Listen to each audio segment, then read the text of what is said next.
Sports Talk Chicago. Here with Jon Zaghloul, and we are back and ready for today's special guest. He's an NFL on CBS broadcaster, the studio host of March Madness coverage. Please welcome Greg Gumbel to the program. Greg, it's great to have you on again. How are you? I'm glad to be here. I'm good, thanks. How about you? I'm doing great. Thanks for being here as well. What do you make of the Chicago Bears draft, first off? Well, I don't know that I don't ever, and this is where I go my separate ways from all of these people who take a look at a draft and then begin to make prognostications. I'm not a prognosticator, for one, for a couple of reasons. Even at the beginning of the season, people will say, "Oh, who's going to win the Super Bowl?" How do you know? You don't know several things. You don't know how draft picks are going to fit in. You don't know what new free agents effect is going to be. You don't know what the loss of other free agents is how it's going to affect the team. And I don't believe that you really know that for a good 5 or 6 weeks into the season before a team has had a chance to gel as a team and be able to go their way. So I just think it's just way too early. You know, in all honesty, John, I didn't watch the NFL draft. I don't know that I could tell you who the draft picks are for the Chicago Bears right now, but I do, it's that time of year where everybody thinks they're going to win the Super Bowl. And we all know how that works. But I'm not one to jump through hoops at a draft choice or even at a free agent signing until some time has been spent in acclimation. What do you make of the Bears season last year? Well, it certainly didn't go as well as anybody in Chicago thought it would. And look, it's a tenuous thing. First of all, they're in a really the black and blue division has always been tough, and everybody for the most part has always looked up at the Green Bay Packers. When I was a kid in Chicago, the only important day of the season was when Green Bay came to town. And all you did, if you were fortunate enough to have a ticket, you'd go to the game. And in those days, it was at Wrigley Field. And to be able to watch and see what they do. But I grew up hating Bart Starr and hating Paul Hornung and hating Jim Taylor and hating Herb Adderley. I remember when I first began to work in this business at Channel 5 in Chicago, my boss was Johnny Morris. And I asked Johnny once, who's the toughest cornerback he ever played against? And he said Herb Adderley. And I hated him for saying that because I hated Herb Adderley. But the fact is, it's so strange. We as sports fans pick our favorites, which is fine, but then we make everybody else the enemy, which is not so fine. And you end up missing, like I know as a child, I spent so much time cheering against the Green Bay Packers and against the Montreal Canadiens and against the Boston Celtics and against the, who am I leaving out? The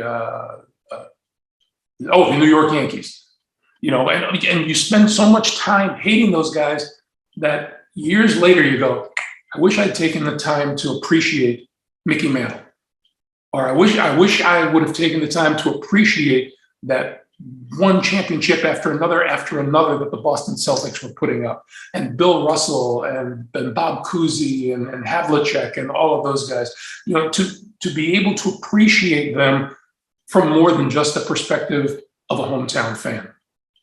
Did your Packers bias ever carry into your broadcasts or no? No, I mean, try not, but there's a reason, but I'm sure there's a reason for that because as I have grown up and been in this business, you get to meet those people and you get to appreciate them, not just for their game, but for who they are as people. You get to know them. I never wish anyone ill. Even now, the fact that, even before I was a Chicago Bears fan, I was a Chicago Cardinals fan. And I remember that team very well. There's a story that I've told people. We lived in Chicago in Hyde Park when we first moved to Chicago, and I was a Cardinals fan. My brother was the Bears fan, and we were just throwing a football around outside our apartment building one day, and my parents had gone off to the store, and suddenly these two guys come walking by and they said, hey, and we said, hey, and they start throwing the ball around. And we did that for about 10 or 15 minutes. And my parents came home and my dad got out of the car and walked over and talked to the guys. And after a couple of minutes, they had to go and they said goodbye. They waved goodbye. And my dad came over and said, Ollie Matson and Night Train Lane. And you go, whoa. Two bona fide Chicago Cardinals, two bona fide Hall of Famers, and just stopped to throw a football around with a couple of kids one afternoon. And it was really very nice. Wow. Yeah. Just out of the blue. And then they moved off to St. Louis, and so I became a de facto Chicago Bears fan. So do you still have feelings for the Arizona Cardinals today, or not as much? No, not really. It's kind of the same thing. I grew up a White Sox fan, and I was the White Sox fan because they played in the same stadium as the Cardinals, and my brother was a Cubs fan because they played at Wrigley Field along with the Bears. And I can't say that I follow them as religiously as I used to, but it was I do confess to stopping and checking the box score in the newspaper every once in a while. They were just playing the New York Yankees, and I was a one-time Yankees announcer at one point in my career, so I have a special interest there, and I observed this series with a great deal of interest on a number of levels. How'd you feel about that Donaldson and Tim Anderson moment? Well, it's hard. It's hard to measure intent, but it's not hard to measure common sense. And especially in this day and age, Josh Donaldson went somewhere he just shouldn't have gone. And I think that in hindsight, and whether it's tomorrow or next week or next month, he will regret it. He will regret having done it. He probably does not.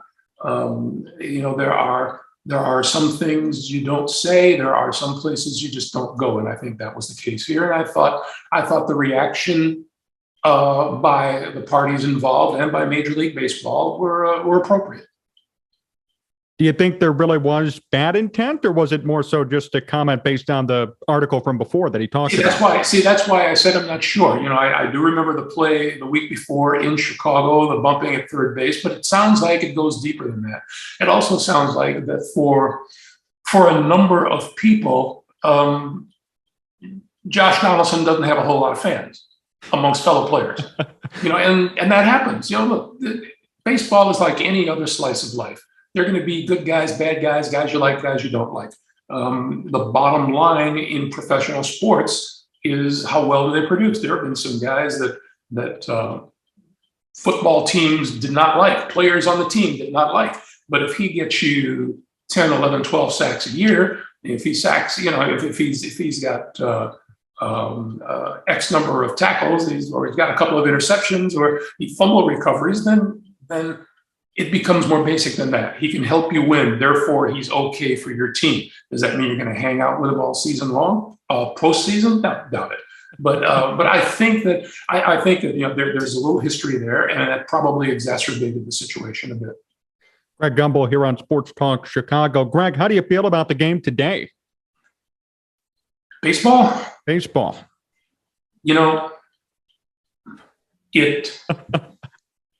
It rankles me a little bit the way things are done. The people will talk about all of the statistics that are now dominating the game. I hate that. I'd much prefer a manager who managed according to his gut and what he feels. People tend to forget. Here's a guy who's going along, sailing along, pitching a good game. And then there's a ground ball base hit between short and third, and the manager comes out and yanks it. Don't know why, but take into consideration that if that ball was a foot to the left or a foot to the right, the third baseman or the shortstop picks it up and throws it out and you move on.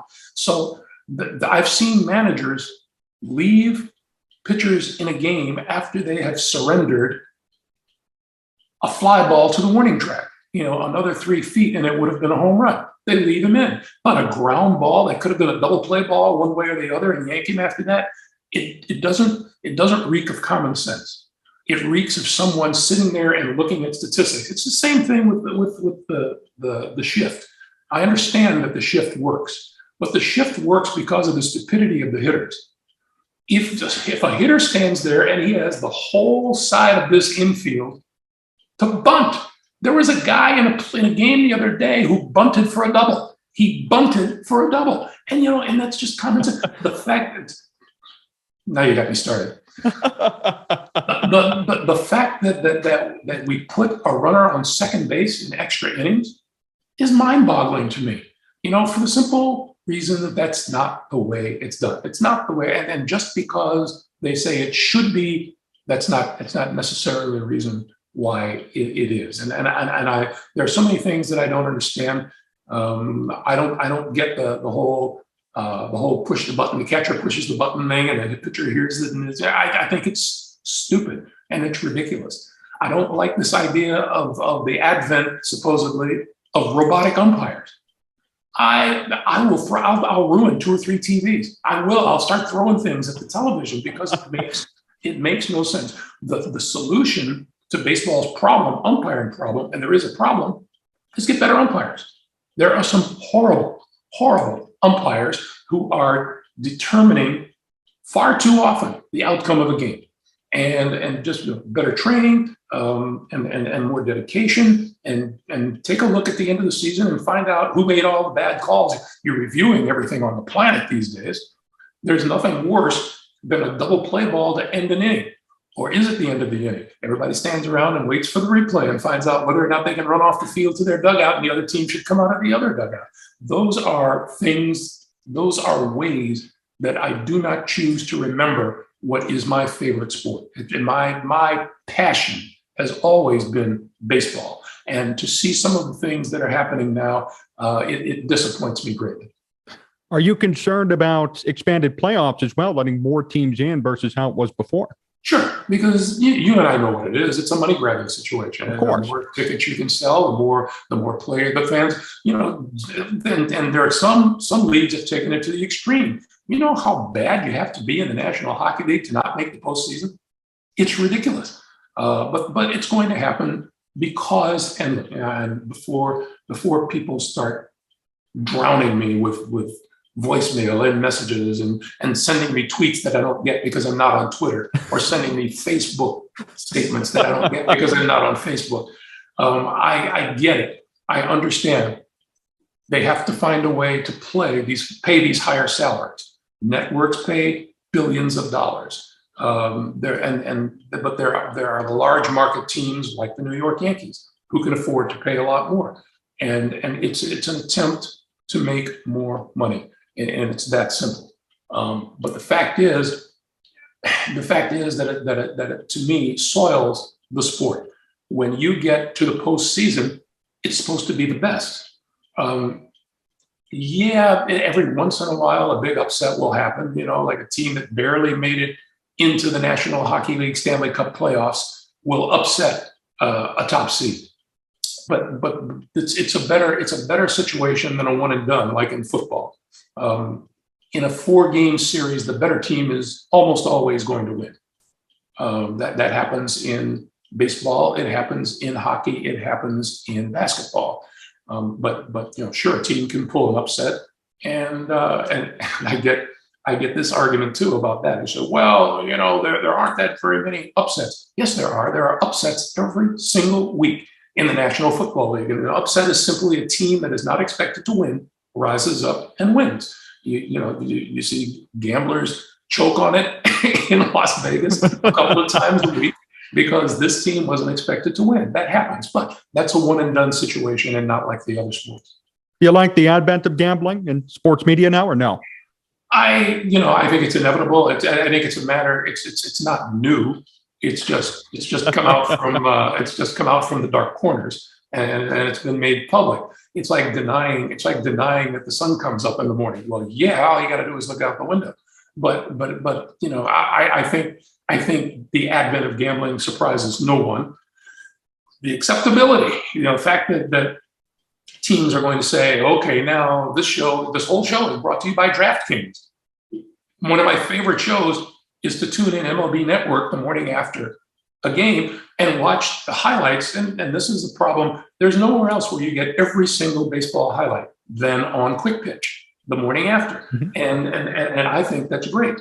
But to deny that gambling exists, the program is sponsored by DraftKings. That's obviously a conflict of interest to you, right? Not if you don't delve into it, and I don't. CBS does not make us talk about the gambling aspect of sports. And to be honest, what am I going to tell a gambler that he doesn't already know? He knows what the point spread is. He knows what the point spread is long before I do. He knew it yesterday, and he knew it the day before. Now, what did he? There was always this argument about the value of a pregame show on Sundays in football. And the one thing that gamblers would definitely tune in to find out is that starting running back going to play? Is the quarterback too hurt to play? The defensive line, they're missing a couple of guys. Are they going to be able to go today or not? That is probably very, very critical to whatever bet gamblers may wish to make. I don't go into that. I don't bet on sports. I never have bet on sports. I did something once. My daughter brought home a March Madness bracket. And I go, sure, I'll help you. Yeah, and she finished dead last. Dead last. So you host March Madness coverage, but your brackets aren't anywhere near where they should be.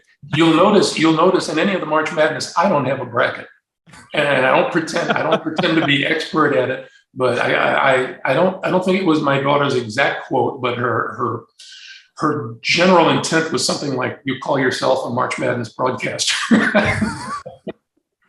But I don't venture there. I don't think it's a good idea for broadcasters of the sport to venture there. And it's not because we can sway anything one way or the other, but it's a matter of how do you come across on the air? Like he hit that three. Oh no. What do you mean? Oh no, you're not supposed to take sides. Oh no. How unbiased are you in your coverage when you broadcast games? I think I am. I try to be. I do not.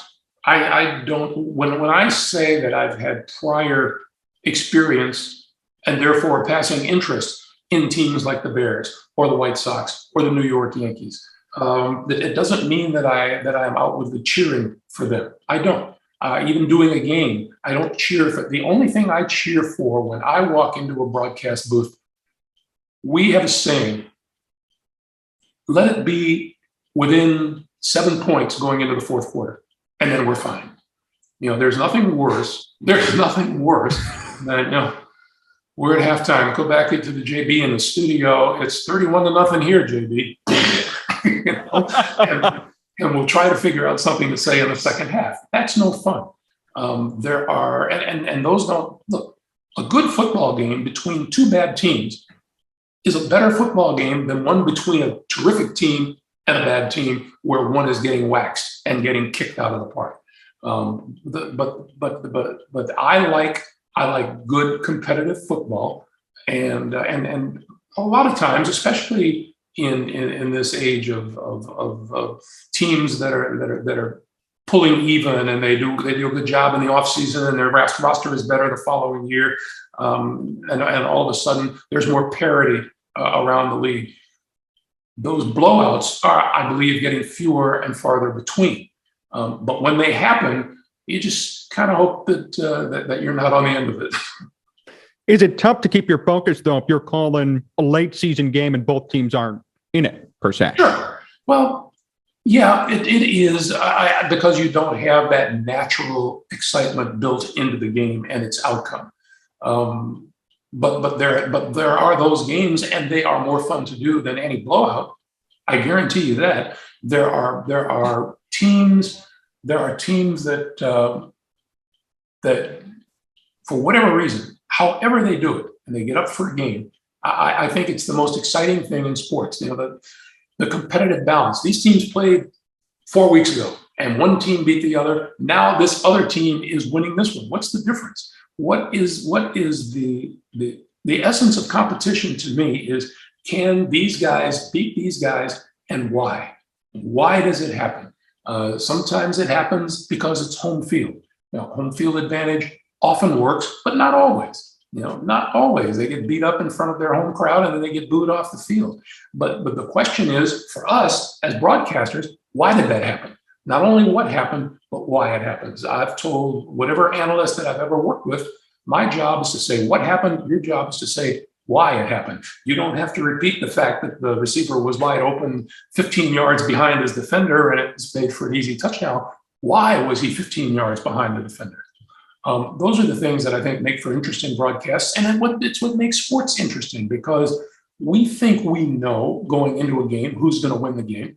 But are you really that sure? I'm not one of those who's willing to plunk down a bunch of money just on that premise. But the fact is that it happens. And I think it's a legitimate question in the world of sports to ask why it happened. Who best took that advice as an analyst that you work with?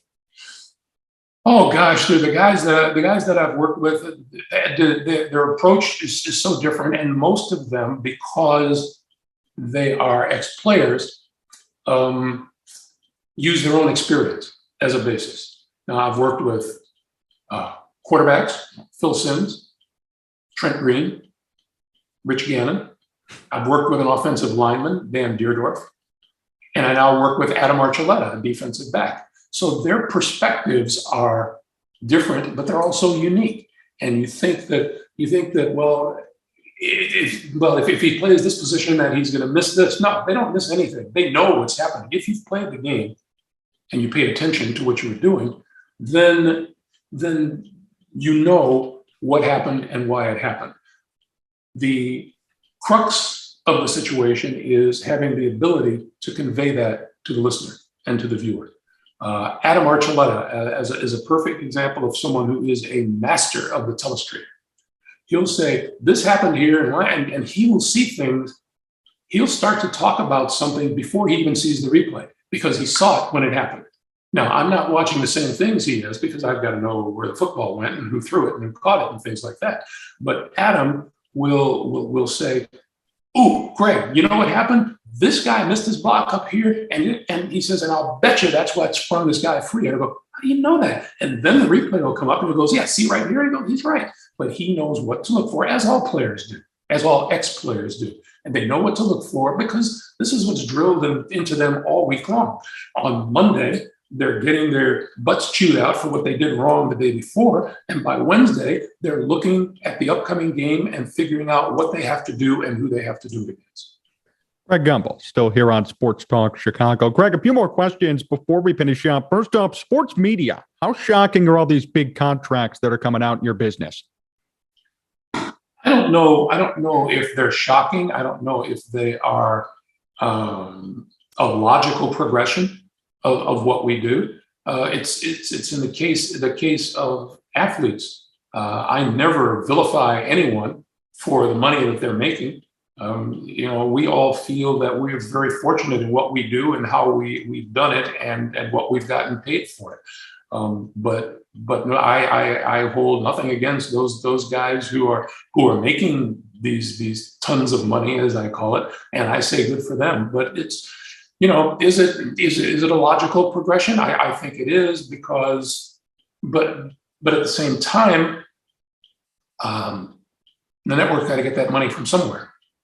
And where are they getting that money? I'm sure ad prices are skyrocketing in that field.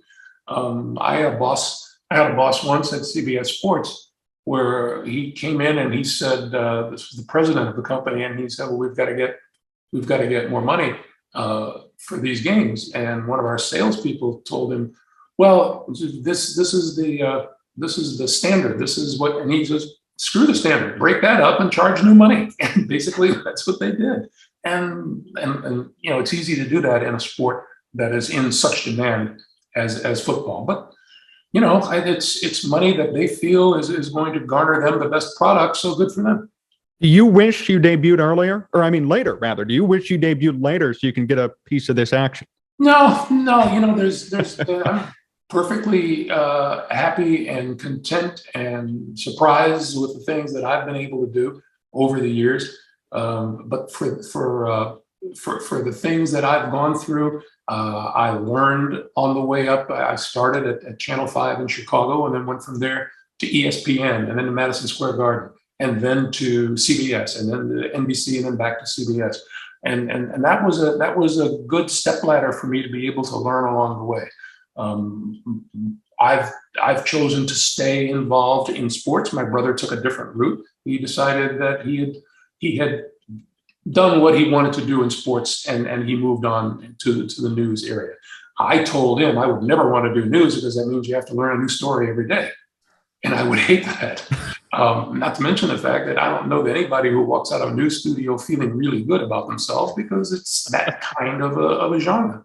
But sports has always been a pleasant adventure for me, and something that I'm most interested in, and I'm really happy doing what I'm doing. How much longer do you expect to do it? There's a good question. I've thought a couple of times the last couple of go-rounds, contract-wise, that I think, well, maybe this is it. Maybe this is as far as I'll go. And then somebody comes along and goes, well, hey, how about another couple of years? And I go, well, take a look at it. I love what I do. The only hassles, and it's everybody's hassle, is travel. And I run into people who say, well, it's really easy. So, well, yeah, except even if a flight goes according to plan, it's still a hassle at times. And there are people who don't travel a lot who think traveling is glamorous. And it's not all that glamorous. And there are things that can go wrong. A flight is good if it hasn't been canceled, if it hasn't been delayed, if you haven't missed your connection, if there isn't bad weather, if they haven't lost your luggage, all of those things. And all of those things can happen. And we all recognize that happens to everybody. But if you travel twice a week, every week, there's a better chance of happening to you. I have not. I haven't lost my luggage in about 3 years now. But there was one stretch there where they lost it twice in one season, and I was suicidal. I just go But it happens, But as far as when it comes down to doing my job, I love doing it. From kickoff to final gun in the booth in football season, from the start of March Madness all the way, and those are some hectic days and nights. Those first few days, especially of the NCAA tournament, there is no rest, there's very little rest, and yet you're surrounded by all of this good stuff. And good stuff meaning buzzer beaters and competitive basketball and teams that aren't supposed to win, like we were talking about earlier. All of a sudden they rise up, and here they are in the Sweet 16 or the Elite 8. How tough is it to know 64 or 68 different teams to start March Madness, too? I'm sure that's a big challenge. I don't pretend to. I really don't. And I think anyone who tells you they do is lying. But you do learn along the way from research material. I read newspapers every day. We get supplied information by the schools. We get supplied information from our research department. I get it sent to me during the week, and I have it to study on the plane. I have it to study when I get to my hotel. And then the games themselves, you watch them as they progress, and you learn a little bit more about this guy and this kid who can really shoot. I remember him from 2 nights ago. He's lighting it up again. But no, you can't expect to know. And I know there are people in your business who pretend to know everything. And I just want to go, oh, trust me, they don't. They just scream and yell the loudest. That's all. But it doesn't mean, just because you scream and yell doesn't mean you know anything. In fact, it's a pretty good indicator that you don't know anything and you're trying to cover up for that. 2 more questions, Greg, before we finish up. Why did you cut off Coach Larinaga during March Madness this year? Because, look, he's a really, really good guy. And he is a very gregarious guy. And I have known him in the past. I've known, and he's known Charles, and he's known Kenny, and he's known Clark Kellogg. So we got into a really easygoing conversation. But we have time markers to meet. Like, we have to get it back. I believe this was at a halftime of a game. And we have to get it back to the stadium for the start of the second half. In addition to that, we are obliged to air X number of commercials between the time we end the studio show and the time we get it back. So there was not an opportunity he was going on and on and on. He was very comfortable talking with us, and I talked to him afterwards, and I explained it to him, and he understands the whole business of television. But I could not, do 5, 4, 3, 2, 1 in my ear, and he's still talking. And when he took a breath, I said, "Coach, thank you so much. We got to go. That's it for AT&T at the half. Back for the second half after this," because that's a necessity of what we do. But he didn't take it. He didn't take it badly, and I think that guys, it's part of the success of what they do. They get used to TV. They get used. And here's the thing: I was getting the countdown. He wasn't getting the countdown. He thought he had all the time in the world to just say, "Hey, how are you guys doing?" and so on. And what added to it, I had texted him a little earlier in the week, just congratulating him on his advance, and he had brought that up during the broadcast. And then the problem with being too knowledgeable and too familiar with people is that you tend to have all of that social stuff intermingling and not getting down to the nuts and bolts of what you really want to know. And by the time you get down to the nuts and bolts, sometimes you don't have time for the nuts and bolts. Did you see his face? Did you go back and look at his face? He looked so serious when you cut hम off. He looked pretty mad. I'm sure he was. But again, it's the nature. It's the nature of what we do. And when we talked after that, we texted each other. He is, I just remember I just did something, a little piece of video for something for Tom Izzo, and I told him that in our business we categorize people, the good people and the not as good people. And Izzo is one of the good people. Jim Larinaga is one of the good people. Mike Krzyzewski, all these guys, Bill Self, all these guys that we see on a regular basis. Jay Wright, I'm so sorry to see him leaving his position. Good for him, I'm sure. But he's one of the truly class guys in this business of college basketball, and I'm sorry we won't be dealing with him on a regular basis. But it doesn't come as a surprise to people. They kind of know what the story is. And Greg, before we finish up today, last question: what's the funniest moment that you've been a part of in your career?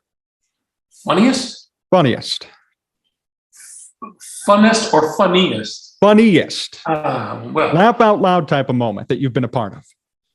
Gosh, I don't know that I could put my finger on one. Offhand, I'd say it would have to be connected to Barkley, because he's one of the funniest human beings on the planet. I do get him every once in a while, though. Right on the first day of the tournament, I said, let's go down to Mr. Eat Fresh Refresh and see what he has to say. And he was, he cracked up for a while. In fact, he couldn't get it together for a couple of seconds because of it. And by the way, he's to be commended for that. Who else do you know can do a series of commercials, never be seen on camera, but everybody knows who it is? That's an accomplishment. And he's well known, and he knows the game of basketball, and he's just a joy to be with. I'll have to think on that funniest moment, John, and get back to you next year. That's fine. No worries. You have my email. Shoot me an email. I'll make sure to report that. But Greg, thank you so much for joining me. Always a pleasure to have you on. Best wishes, of course, come the NFL season, and looking forward to the next time we chat too. Me too. Thanks for having me.